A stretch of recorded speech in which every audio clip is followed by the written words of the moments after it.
Sejak saat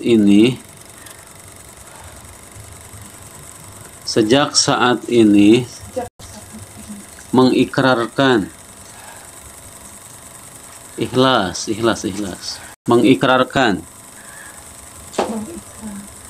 memutuskan semua akad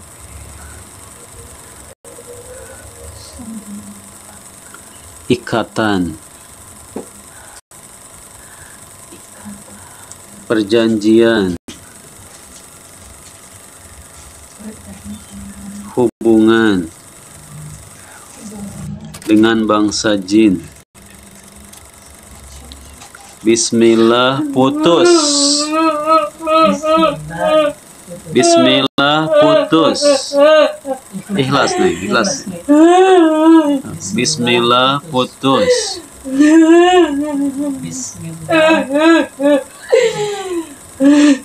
Putus.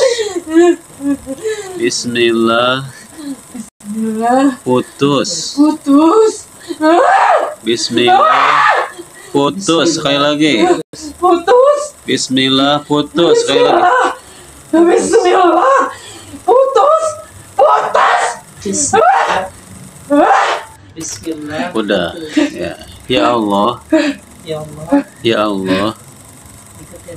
Ya Allah, haramkanlah. Ya Allah, haramkanlah Diri saya. Jiwa saya. Dari dikuasai. Ditempati. Atau disertai. Bangsa jin. Amin ya rabbal alamin. A'udzu billahi minasyaitonir rajim. Kalau ada yang muslim, jin muslimnya istighfar, tobat, keluar baik-baik demi taat kepada Allah, bukan taat kepada saya. Keluar dari pori-pori, keluar dari ujung jari tangan, jari kaki, keluar dari mulut, tiupan, ludahkan, muntahkan, batuk atau sendawa. Kenapa ketawa? Diazab oleh Allah. Kalau nggak mau taubat, diazab oleh Allah. Nggak mau keluar dari tubuh ini, diazab oleh Allah. Kalau kamu Islam, istighfar, taubat. Dosa ada di badan manusia. Kalau kamu kafir, mending masuk Islam biar masuk surga. Asyhadu an la ilaha illallah wa asyhadu anna Muhammadar Rasulullah. Kalau kamu yang merasa ngejagain, ngikutin, nempel, akadnya sekarang sudah diputus. Akadnya sudah diputus. Yang masuk lewat dimandikan, diminumkan. Yang masuk lewat wirid-wirid, bacaan-bacaan, mantra-mantra, semuanya lepas. Akadnya sudah diputus.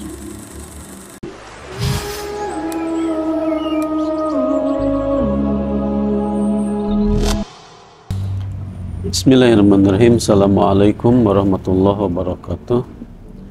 Alhamdulillahirabbil alamin wal aqibatu lil muttaqin wala udwana illa 'alal zalimin. Alhamdulillah teman-teman sekalian, di pagi hari yang sejuk ini saya bisa kembali menjumpai teman-teman sekalian untuk sedikit berbagi ya tentang pengalaman ketika saya meruqyah seseorang ya. Dalam hal ini saya ingin berbagi tentang menangani jin leluhur ya, atau jin nasab.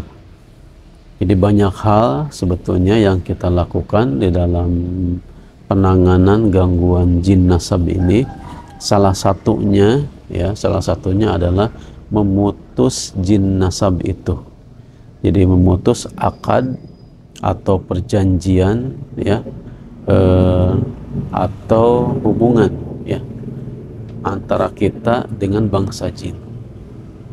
Bisa jadi kita tidak punya akad, tidak punya perjanjian, tetapi orang tua kita, misalkan ada leluhur kita, kakek nenek kita, buyut kita ya, yang dulunya punya hodam-hodam dari bangsa jin, kemudian dari perjanjian itu turun temurun ya, ketika orang tua kita meninggal, mereka turun ke anak cucunya Nah, ini perlu diputus ya. Sebetulnya ya ini hanya ikrar saja bahwa memastikan kita itu nggak mau ya dituruni oleh jin nasab. Kita itu tidak mau dijagain oleh mereka, karena kita yakin hanya Allah yang menjaga, hanya Allah yang melindungi diri kita semua. Nah, video yang tadi disaksikan, yang tadi saya tayangkan, itu salah satu contoh ikrar pemutus ya. Ini lapad-lapadnya sebetulnya saya buat dan saya lihat juga dari pengalaman para peruqyah yang lain ya.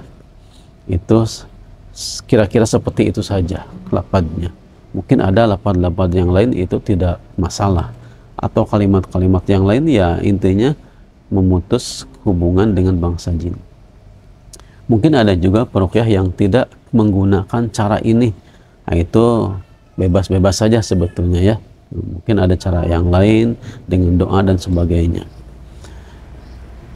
Nah, ketika dia mengucapkan tadi lapad-lapad ikrar pemutus tadi, awalnya diam, kemudian mau mengucapkan dan mengucapkan dengan seperti kesel, seperti marah. Bahkan saat-saat tertentu marahnya kelihatan sekali, sangat marah.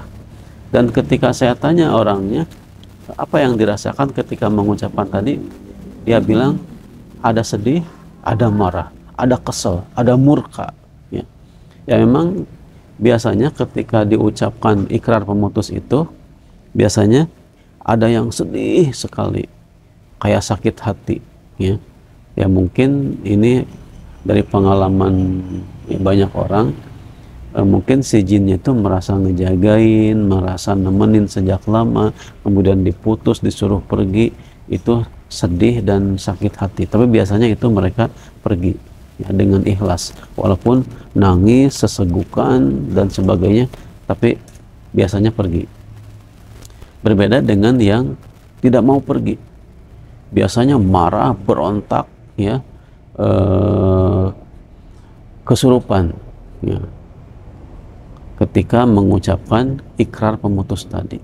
Itu biasanya harus butuh proses ya, dinasehatin dulu atau diancam-ancam atau dibacakan terus ayat-ayat ruqyah.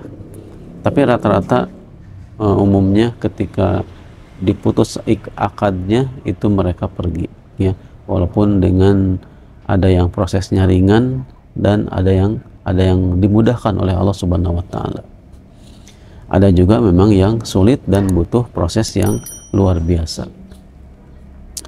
Kemudian biasanya ketika mengikrarkan lapad-lapad tadi, ikrar pemutus tadi, ketika diucapkan biasanya suka kebayang oleh orang itu mungkin wajah gurunya, guru spiritualnya yang dulu memasukkannya, atau wajah orang tuanya ya. Kalau yang kebayang gurunya itu biasa dari ritual pengisian. Kalau yang kebayang neneknya, kakeknya, atau leluhurnya, biasanya itu jin nasab ya, yang dimasukkan atau punya akad dengan leluhurnya. Nah, jadi dalam hal jin nasab ini kita pahamkan jinnya bahwa kalian sudah selesai urusannya, sudah diputus dan kalian bebas, tidak usah capek-capek ngikutin orang ini. Dan dipahamkan juga orangnya ya, jangan sampai bersandar mohon perlindungan kepada bangsa jin. Jangan merasa bahwa ini adalah yang melindungi, yang menjaga, karena yang melindungi dan menjaga kita hanya Allah Subhanahu wa taala. Jadi dipahamkan orangnya, juga dipahamkan jin yang menyertainya ya. Karena keberadaan jin ya, mau itu jin nasab, mau itu jin yang diisi dari ilmu-ilmu kanuraga, ataupun jin apapun ya yang ada di badan kita, itu mempengaruhi karakter, watak, mempengaruhi pada emosional kita ya. Misalkan kita jadi mudah marah, mudah kesinggung, sulit memaafkan gitu ya, atau mempengaruhi secara fisik ya, bikin banyak keluhan, sakit dan sebagainya. Jadi keberadaan jin di badan kita ini berpengaruh pada fisik dan psikis seseorang. Mudah-mudahan kita semua dijauhkan dari segala gangguan, dari segala keluhan, baik medis ataupun non medis, dan terutama kita dijauhkan dari tipu daya dan gangguan setan. Amin ya rabbal alamin. Barakallahu fikum. Assalamualaikum warahmatullahi wabarakatuh.